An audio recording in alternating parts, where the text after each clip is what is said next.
Hi, എന്താ പാടെ? എല്ലാവർക്കും സുഖമാണെന്ന് വിചാരിക്കുന്നു. ഇന്ന് ചിങ്ങം 1 കർഷക ദിനം.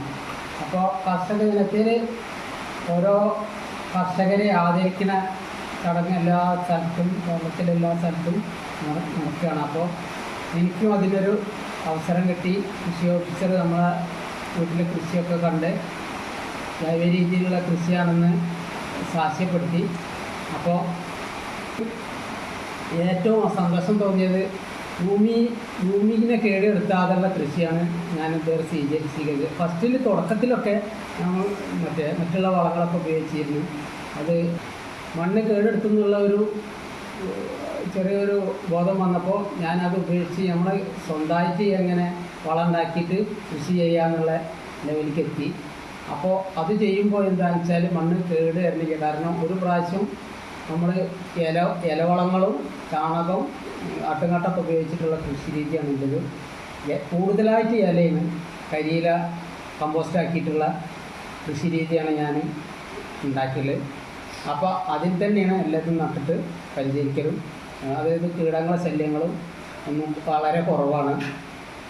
അത് തീരെ മേടിക്കേണ്ടി വരില്ല, കാരണം മരുന്ന് തീരെ അടിക്കേണ്ടി വരില്ല. അപ്പോൾ നമുക്ക് നല്ല ഒറിജിനൽ പ്യൂർ ഭക്ഷണം കഴിക്കുക, അതായത് പ്യൂർ പച്ചക്കറികൾ നമുക്ക് കിട്ടുന്നുണ്ട്, സ്ഥിരമായിട്ട് കിട്ടുന്നുണ്ട്.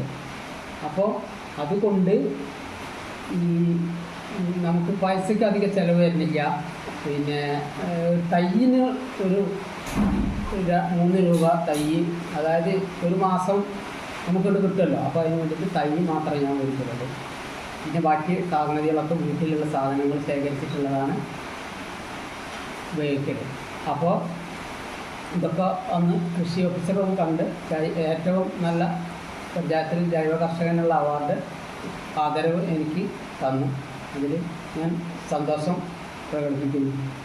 അങ്ങനെ 8 കർഷകരെ ആദരിക്കൽ ചടങ്ങായിരുന്നു. അപ്പോൾ വിവിധ മേഖലയിൽപ്പെട്ട ഓരോരോ കർഷകരെ, ക്ഷീര കർഷകർ, അങ്ങനെ ജൈവ കർഷകർ, അങ്ങനെ ഓരോരോ മേഖലയിൽപ്പെട്ട കർഷകരെ, നെൽകർഷകർ ചടങ്ങുണ്ടായിരുന്നത്.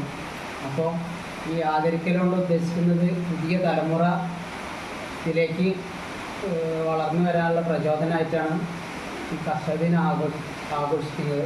മെയിനായിട്ട് എടുത്തു പറയേണ്ടത് കുട്ടി കർഷകനെയാണ്, അതായത് വിദ്യാർത്ഥി കർഷകൻ. വിദ്യാർത്ഥികളിൽ കർഷകബോധം വളർത്തിയെടുക്കാൻ ഒരു പ്രോത്സാഹനം കൂടിയായിട്ടാണ് ഞാൻ അതിന് കാണുന്നത്. കാരണം അവിടുന്ന് തുടങ്ങിയാലേ നമ്മുടെ കൃഷി ഇനി മെച്ചപ്പെടുള്ളൂ.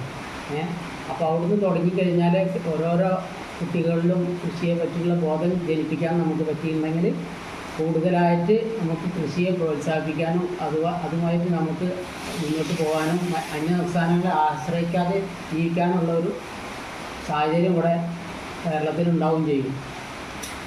എല്ലാ കർഷകർക്കും കിട്ടിയ ആദരവ് ഈ വീഡിയോയിൽ ഉൾക്കൊള്ളിച്ചിട്ടുണ്ട്. അപ്പോൾ നിങ്ങൾ അത് കാണുക. പിന്നെ കൃഷിയെ ഇഷ്ടപ്പെടാത്ത ആരും ഉണ്ടാവില്ല എന്നാണ്. ഒരു ചെയ്യാൻ ഉള്ളൊരു മനസ്സ് ഉണ്ടായിക്കഴിഞ്ഞാൽ ഇതൊക്കെ നല്ലപോലെ നടക്കും. പിന്നെ അതിനുള്ള സാഹചര്യങ്ങൾ ചിലർക്ക് ഉണ്ടാവില്ല, എന്നാലും അവർക്ക് കൃഷിയെ ഇഷ്ടമാവും. അപ്പോൾ കൃഷിയെ ഇഷ്ടപ്പെടാത്ത ആരും ഉണ്ടാവില്ല. അപ്പോൾ എല്ലാവരും ഈ കൃഷി നല്ല രീതിയിൽ കൊണ്ടുപോവുക, കഴിയുന്നതും കൊണ്ടുപോവുക. പിന്നെ പ്രോത്സാഹനമായിട്ട് വളം, ലിക്വിഡ്, പിന്നെ പൂക്കും തൈ, കൈക്കോട്ട്, കർഷകൻ്റെ ആയുധം, പിന്നെ ഉപഹാരം, ആദരവ്, അവിടെയാണ് അവിടുന്ന് കിട്ടിയിട്ടുള്ളത്.